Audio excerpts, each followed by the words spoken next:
to another episode of Car Addiction. Today, I'm going to show you an updated buying guide for a Nissan 300ZX Twin Turbo or the Nissan Fairlady. If this is your first time in my channel, I'm a huge Nissan enthusiast.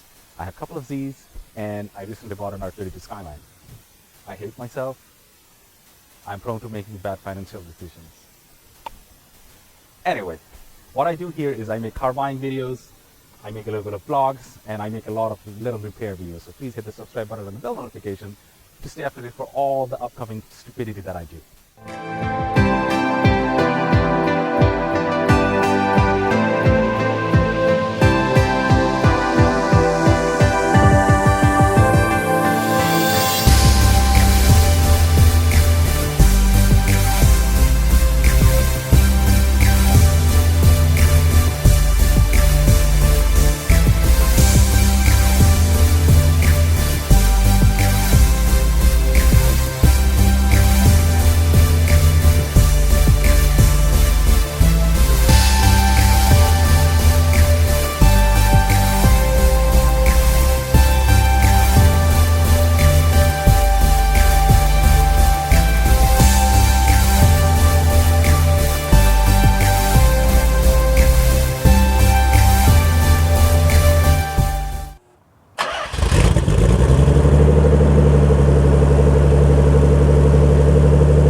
Please ignore the unusual bulge on my chest. It's basically it's a little windy day and I'm trying to head the dead cat under my chest.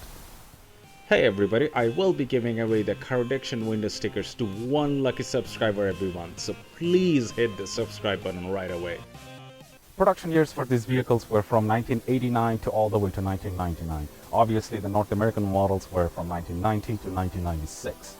The desirable models are usually a twin turbo with a manual between 93 and 95 because those are the motors that actually... The desirable versions are a twin turbo with a manual between 1993 to 1995 because in 1993 Nissan introduced 14 tunnels. That actually ran all the way to 1999, but in 1996 they introduced the OBD2 version and also a more stricter emission regulations that suppress the horsepower rating. A lot of enthusiasts these days, what they will do is they will take a 99 twin turbo motor, they will convert it to an OBD1 system, and that's how they will get to the big horsepower numbers, let's say the 800 wheel horsepower numbers, safely because of the 14 tunnels. On my last buying guide video, I mentioned these cars rust bad. 90s JDM metal didn't necessarily have the rust protection of these days, and a lot of people on the comment section, they argued with me for days that these cars don't rust.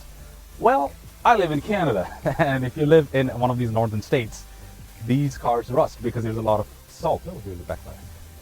There's a lot of salt on the road, and one of the major area that it rusts is right under this rear wheel well because there's no protection under these wheel well. So all the salt and the snow just accumulates in there and it eats through the metal. On the other hand, in the front wheel, there is a little bit of protection under the front wheel arch. So the fronts don't rust as bad, but the rears, they do. Another location they rust is all these pinch weld areas where you're supposed to put your jack stands on. Those areas they also rust. Other rust prone areas are the rear lower control arms, all these traction bars. This car has the HICA system, that HICA's bar.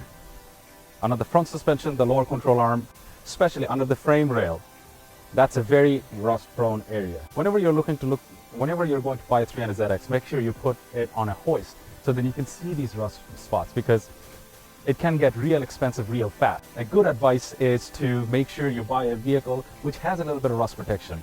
That way you know the vehicle has been taken care of, and also a vehicle that hasn't seen a winter like this one. I will start from the exterior all the way around and slowly move to the interior, and then we'll talk about the engine bay. These vehicles generally spend a lot of time sitting on the driveway under a hot sun.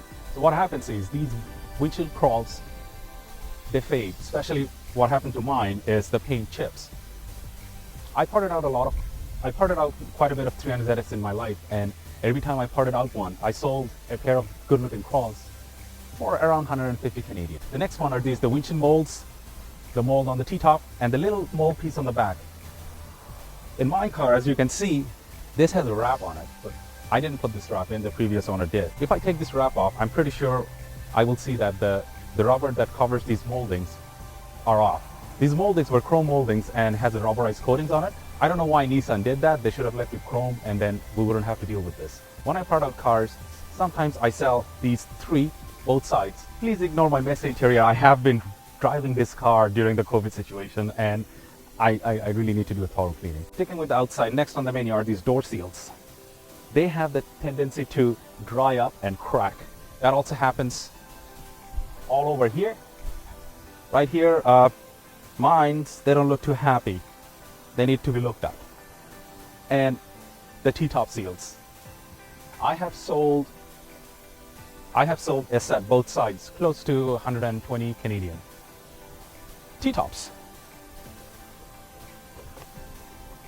A good condition T-top with the T-top shades, they usually go for between 350 to 400 Canadian for a set. And you also have to make sure all these seals and the condition is good. These T-tops has drains here and here. So there's basically two different pipes that goes under the vehicle and it collects all the rainwater and it drips through.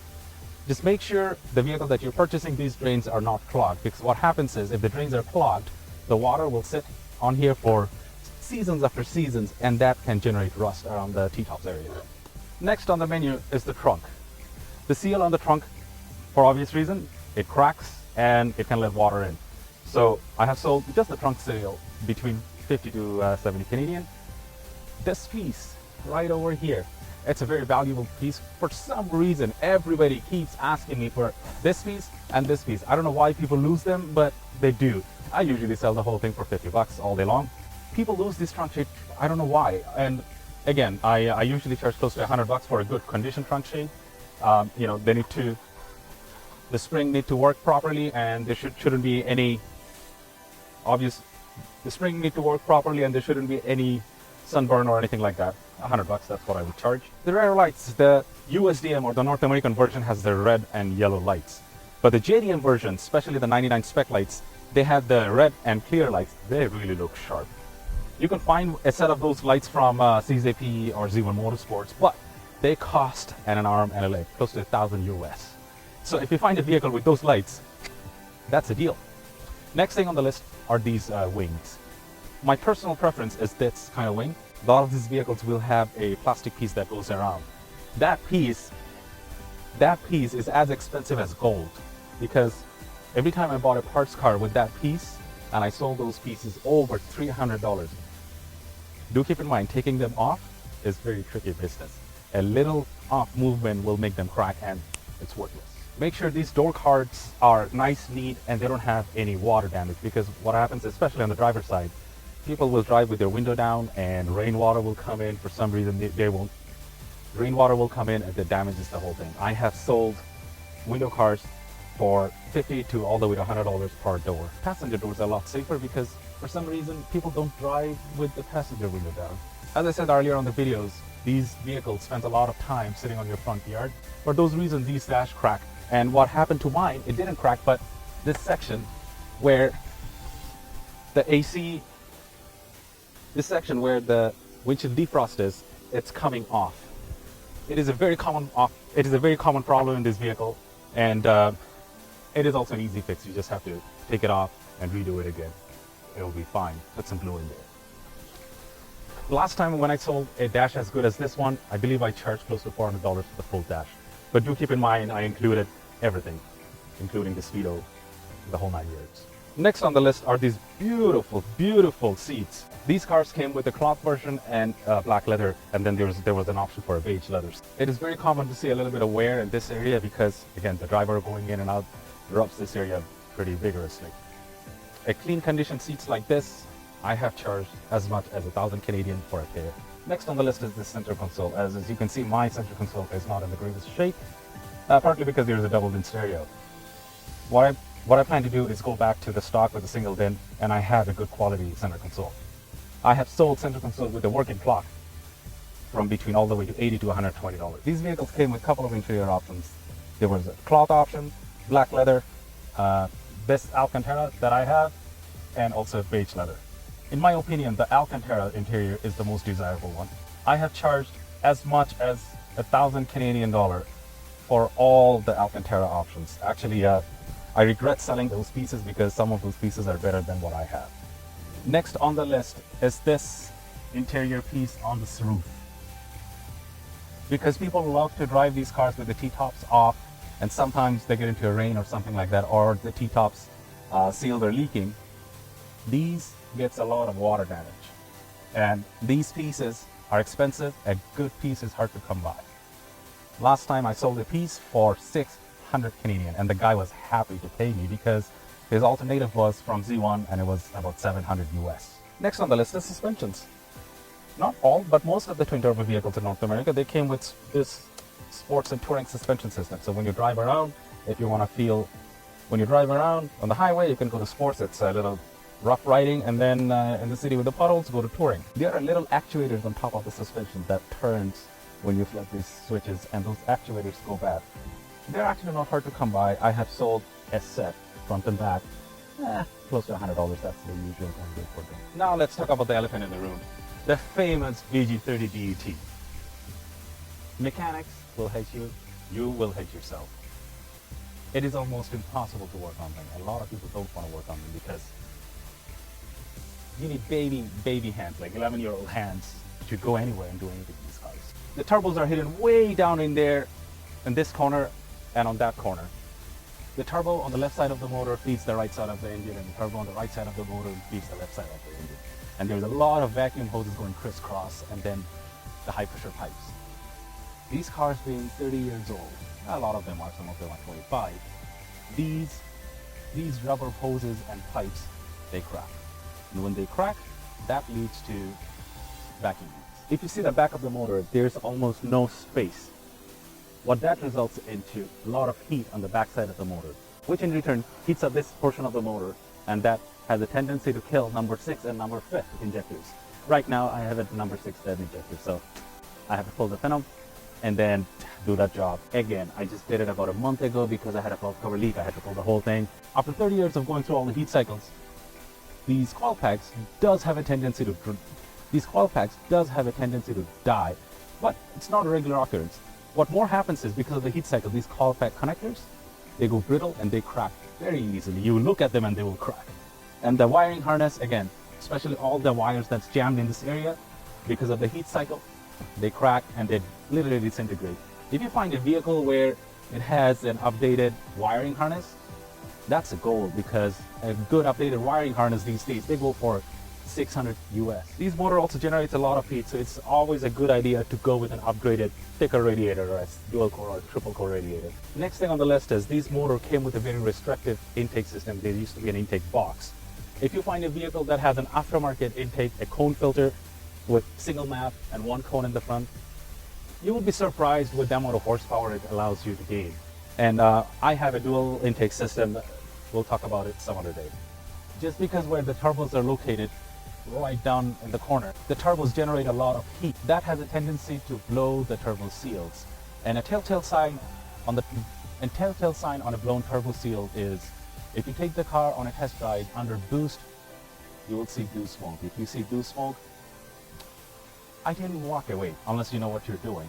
At least make sure you negotiate to a better price, because there's no easy way to change these turbos. Either you have to take the motor out, and to take the motor out, you also have to drop the tranny. Or the other way is you drop the subframe tranny, the whole thing, pull the body off. And usually it's anywhere between 1,000 to 1,500 Canadian just for that job, and the turbos would be extra. Nobody puts the OEM turbos back. Everybody, almost every single time, they go bigger. In the early 90s, Nissan introduced a 4-wheel steering system. So basically, the rear of the vehicle, they turn up to, I believe, up to 2 degrees each way. That helps you corner faster. And they introduced the same HICA system on all the GTRs, the R32 Skyline, 33 and 34, same models. This is the HICA pump. And they're usually a stock option on the twin turbo models. If you see a HICA pump and there's a lot of oil in this area, not a good thing. You probably will have the HICA light blinking. There's no easy fix to a HICA pump.